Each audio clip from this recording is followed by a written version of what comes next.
Exclusive interview with Premier Danielle Smith, the woman behind the Premier. I've always wanted to have the opportunity to speak to Premier Smith, and I was not ready to use this opportunity to talk about her polished talking points. The first thing she said when she saw me, "Mark, would you like to talk about pipelines?" I responded immediately, I could care less about pipelines. So she says, "What would you like to talk to me about today?" I said, "I want to talk about you." You will immediately be able to tell this is not a standard interview. I am not a polished reporter. I spoke from the heart, and I got Premier Smith to open up like she's never opened up before. Let's get into this report.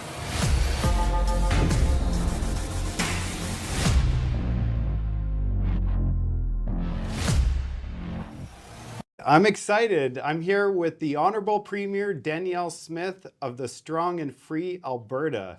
Today's going to be an exciting interview. I just want to have a preamble here. Premier Smith, you are more important to Canadians than Canadians realize. One person, I believe, could actually move a nation. And your conservative values, I believe personally that you're the number one conservative premier in this country. And that is why CBC and mainstream media see you as a threat. Because if you were to be removed somehow, then really we have liberal light across the country. And that just the thought of that is terrifying. So I look forward to finding out a little bit about your conservative values today. And if we lose conservative in Canada, it would be gone forever. And it seems like we're really moving towards that direction. So you inspire me, and that's why I wake up every day and create my content, because we need to keep conservative values alive. Well, I appreciate that. I understand the burden of that too, because I'm very aware that Alberta is the most conservative province in the country, and that we have the ability, I think, to pass policy, conservative policy, in a way that maybe some others don't. But if we lose that ability, I just wonder where the beating heart of conservatism would be other than Alberta. So I understand the burden of that. We always try to make principled decisions, knowing that you still need to have the majority of the people behind you. And we've been very fortunate that we've been able to move the dial because the majority of Albertans are behind us. Yeah, so let's talk about some of these conservative values. Personally, a lot of my values that I grew up with in conservative values is from my parents, obviously, and my faith. So both of those had a play with myself, but obviously your parents had a strong influence on your life. Yeah. I'd like to hear about that. Well, I think one of the things that we're not afraid to say in the conservative movement is that even though, for me, who I've always defined myself as a libertarian, so I believe individual rights are important, I believe in the conservative movement, we understand that the family is the foundational building block of society for so many reasons. And one of the things that I am so grateful for is that my parents met and fell in love in junior high, got married just after high school, mom had 5 kids before she was 30, and they are more in love today than ever before. And so when you see that and you create an environment where you've got loving parents who love you no matter what, loving siblings who love you most of the time, maybe not all the time, but when you have that family base, then you can weather anything. And then in addition, that allows you to be involved in your community. Well, a lot of people go to church groups, but whether it's going to hockey or softball or whatever, you build a network of people around you because of that family unit. And then it creates the foundation for you to go on and have behavior modeled, like get out of bed in the morning, go to work every day, make sure that you're treating people well, give back to your community. Those, I think, are again foundational values that those of us who value the conservative movement have grown up in, and it's why it's cohesive. It's individual rights, faith, family, community, free enterprise, philanthropy. Those are, I think, at the core, and it all begins with having a solid home base. And I'm grateful that I had that too. Yeah, it's pretty interesting because when I ask public, because I speak to a lot of the public daily, and what I hear from people that I ask them, what does conservative mean to you? And CBC has, and mainstream media has done a phenomenal job painting conservatives something different than what you've just described. So outside of politics, conservatism is family, and I believe conservative values is truth and facts and common sense. And those are, and you could, if you live that way, it's liberating to me. I feel like you could do anything because you're leading with your heart and what's true to yourself. I know that if you were talking to a progressive politician, they would probably tell you that they've got the facts. And that's part of the reason why we continue to have this tension in society. I would say that it goes really beyond just the rational facts. And that's sometimes why we lose debates, is because there's a real emotion on issues that you have to tap into to people. And some of the emotions that that I think are foundational for conservatives is that we value responsibility and we value duty. And we value honor and loyalty, and those are the dynamics that I think mean that's where I call myself a libertarian conservative. Libertarians can kind of be lone wolves, but to make society work, you have to have a common set of values and a network of people that are willing to work with you to achieve an end. And so I feel very, very comfortable on the conservative side of the spectrum because I do feel like conservatives don't look to government for every answer. That's where I think conservatism and libertarianism overlaps. They don't look to government for every answer. Their first look, if they get into trouble, is to their family. Their next look is to their community. And it's sort of the last look is, if no one else is there to help me, government is there. And so we look at government as a last resort, not a first resort. And I would say that everything I've just said, you could probably flip on its head for the guys on the other side. But I think from a building of society point of view, it's just far more stable to build it when you've got that solid bedrock foundation. I knew I would get along with you when I met you. I was like, oh man, I'm going to get along with Danielle because I completely agree with you. One of my most important questions, and really I'm interested in knowing, and I'm excited for this opportunity to ask you, is where do you get your courage from? Because when I saw you just pick up things and go to Mar-a-Lago to see Donald Trump, I was like, wow, out of everybody in Canada, this is boss right there. So I really enjoyed watching how you just picked up and went and with so much courage, and I want to know where that courage comes from. So for all the younger people out there and other people that are looking for that courage that Danielle Smith has shown us, like where does that come from? I would say that I've had a few trials and tribulations. It's not been an easy pathway to get to where I am, but every failure you learn something from. Every failure you get a little more strength from. And so I would say that I had, when I was working with the Canadian Federation of Independent Business, they used to do these personality testing. And I found I had a very high level of comfort with conflict. I'm sure there's lots of foundational reasons why that occurred, but I don't mind conflict. And that's maybe why when people criticize me, I take it with a grain of salt, because some people, when they get criticized, you have to say positive things about them tenfold to make up for the criticism. I might be the reverse. I always look for the good. And if somebody criticizes me, I discount that by a factor of 10. So sometimes you just have to do the right thing. And perhaps it's my willingness to be diplomatic and to talk to anyone, to frame my own thinking, comes from not only my full career, but probably most specifically my last 6 years on radio before I got into politics again.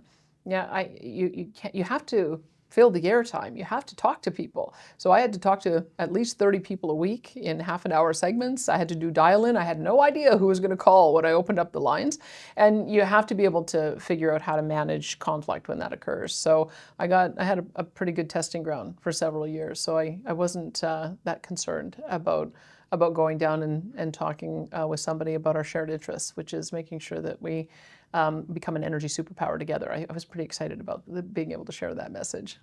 Absolutely. I'm curious, are your siblings have the same courage as you do, or it's just because some part could be, part of you, like genetically you're built for this. And then obviously all the things like you overcome so many different things in your life to be able to persevere, and that gave you momentum and confidence. So Well, what? when you've got parents like I have, I don't think there's any choice. All five of us have really been leaders in different areas in our own right, and we don't have the same political ideology either. I often joke that my youngest brother is a vegan environmentalist, animal rights activist, but we still love each other, and we still find lots of things that we find in common. And so, being able to have a cordial, albeit sometimes animated discussions around the dinner table, I think that made us all who we are. And everybody's charted their own path, but I'm very proud of all my siblings too. So I follow you on social media. I'm creating a lot of the social media clips and following you from morning to evening, and I'm exhausted. So I'm like, you wake up, you got like a press conference, then you're doing something. And then when you rolled out the next panel, you were out in the community at the panel. And it's like, what does your day look like? I'm curious to know what a normal day looks like for you, as well as, do you find time for yourself, or what is your? Well, I tell my staff to pack my days, and sometimes they're a little too packed, but I do tell them to pack my days. So I would say my normal day starts at 6 a.m. and I've just told them, give me from 6 till 8:30 in the morning as my time. That's when my ministers normally receive texts from me, because then I'll be perusing the news, as I have done for 30 years, and finding interesting stories and say, hey, you should look at this policy they're doing in Saskatchewan or Ontario, or look at this thing that's happening overseas. And it really is the place where I'm at, finding good ideas from around the world so that we can make sure that my ministers are on top of them and seeing if that they will work here. And then I get into my morning is sort of government business up until about noon. So sometimes it's cabinet, sometimes it's caucus, sometimes it's meeting with my ministers. Lunch is probably always some kind of either event or press conference or some kind of media interview. And then my afternoons are spent with stakeholders. There's lots of people who want to meet because they've got a problem with government or with a ministry and they need it solved. And so I meet with people so that I can find out which minister I have to direct them to. Evening events, and then home. And that's pretty much my schedule from Monday through Thursday. Friday is staff phone calls. I get Friday night off with my husband most weeks. Saturday, every other weekend, I do my radio show. But every other Saturday, I normally get off to be able to spend with my husband. And then Sunday is it's a family day. And it's very, very rare that my staff schedule me for a Sunday. Even God needed a day of rest, right? So I think it's important to recharge. And Sundays is a good day, because in our movement, I think a lot of our members are also churchgoers, and so they want to be able to keep Sunday for family as well. And so I don't want to ask any of our organizers to give up that time with their family and with church. So that's why I've been able to pretty regularly take a day off. So for balance wise, so obviously some days are more stressful than other days. Is there a secret that you do, or do you go to the gym like at night? You're like, I have to just, or is there a sport that you play on with your family, or is Well, I had an excellent public education, and included in that that excellent public education was a really good phys ed class every year, where I got to try every sport. And I realized I'm terrible at all of them. So the one that I do is I was a basketball player, I was a volleyball player, but there's the reason I didn't get a scholarship to go to university. But what I really do like doing is running. So I'll do treadmill. When I'm in a beautiful environment, sometimes if there's a nice running path, I'll do a run. I'm kind of just a 3-mile runner. I'm not a marathon runner, but 3 times a week I do that pretty consistently. And I'm a big fan of the 4 Pillars of Health, Dr. Rangan Chatterjee. He's on, I have his books on tape. He has 3 or 4 of them now, but one of them talks about the 4 Pillars of Health being good nutrition, so you got to eat well and properly and real food. Exercise, you got to be moving every day. So I do have a Fitbit. That's why people wonder why I wear 2 watches. One's a Fitbit, try to get my 10,000 steps and work out, and then run 3 times a week. Stress relief as well. Like I have to be meditating and taking that quiet time, and sleep. Sleep is foundation. You can pack my day, but if I can be in bed by 10, up at 6, I'm a happy person. And you have animals too, don't you? So you have to. I have 1 dog. We've had to say goodbye to a few of our furry friends, but I do now have a 2-year-old, and he's exactly as you'd expect a 2-year-old to be. It requires 3 walks a day, so that helps me with my steps on the weekends as well. Nice, yeah. Totally, I get it. So I'm actually really curious about your vision because, you know, your vision is so important. Yeah. And your vision for Alberta and also your vision for Canada, because if Alberta wins, Canada also wins. So it's so important. One of the things I found with conservatives is that we know how important free enterprise is in family, and we tend to take a hands-off approach when it comes to government. So what has happened over the years, I would observe, is that we do incredible work in creating an environment for success so that people want to work, people are able to earn high incomes, they're able to create businesses, be job creators, and we get a huge amount of wealth of which government takes a portion. And then for some reason, we've just said, oh, well, we'll set up a separate agency to manage all of those dollars on our behalf. And as conservatives, we won't take an interest in what governments do. That's how it seemed to me. And when I came in, I thought, why is $40 billion of our budget in an Alberta Health Services agency we have no oversight over? And then when you look at schools, we have $10 billion of our budget that we've delegated authority to 61 school authorities that we have no oversight over. We have another huge chunk that we give to universities that we have no oversight over, and on and on and on it goes. So I think you need to have a conservative vision for what you're going to do with the government spending. And our conservative vision is very different than the progressive vision. Our conservative vision is to partner with private entities, whether in the private sector, whether in the nonprofit sector, or whether it's charities, to deliver on the services that people care about. When you think about historically, where did all of the supports for widows and orphans come from? Where did the supports for the vulnerable sector come from? It started with faith-based communities. And government said, wait a minute, we've got a patchwork here. Why don't we step in to help? But in doing so, they've often crowded out some of that incredibly important nonprofit work. And so we're restoring that. We're finding a way to create a structure in government where you do have competition and choice and funding following patients or students or clients so that you can create an internal market. So that's what I want to do, is I want to apply principles that I know work in the private sector to how we deliver government services. And we're making great strides in a lot of different areas. I think education is probably the greatest example in Alberta of how we do that. You have a choice of sending your kids to a public school or a Catholic school or a charter school or an independent school, or you can homeschool if you want. We have different funding models for each of those. But in Alberta, we have parents willing to pay a portion of their own money to homeschool their kids or send them to an independent school. And we celebrate that. We think that that's good because it's good for taxpayers, but it's also good for them. And it allows them to make sure that the values that they teach at home are replicated in the values in the classroom. And that to me is an example of the kind of conservative vision for how you deliver social programs. You're still supporting people with the dollars to defray the cost of it, but you give the choice so that the type of choice that they have for their kids makes sense for the family and for the student. Yeah. Choice. That's what I hear. Choice is amazing because, you know the statistics with 23,000 last year individuals passed away on a wait list. Yes, completely. It's unacceptable. We need change. And you can see, based on what I said about education, that's what we're looking at doing in healthcare as well.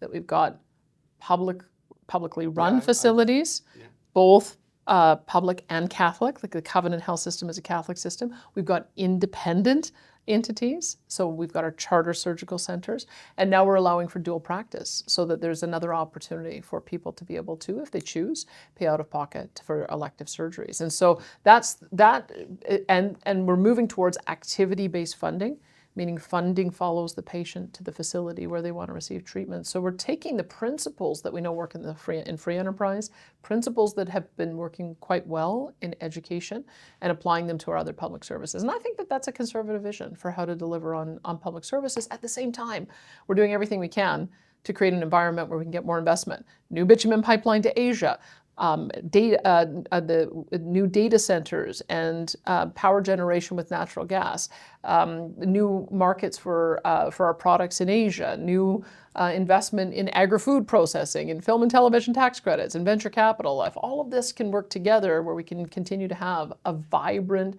free enterprise, robust environment where jobs are being created, then people can take care of themselves. But then you also have the revenues that you need to take care of those who need support and help. No, I look forward to seeing this roll out because I believe that it will make a difference.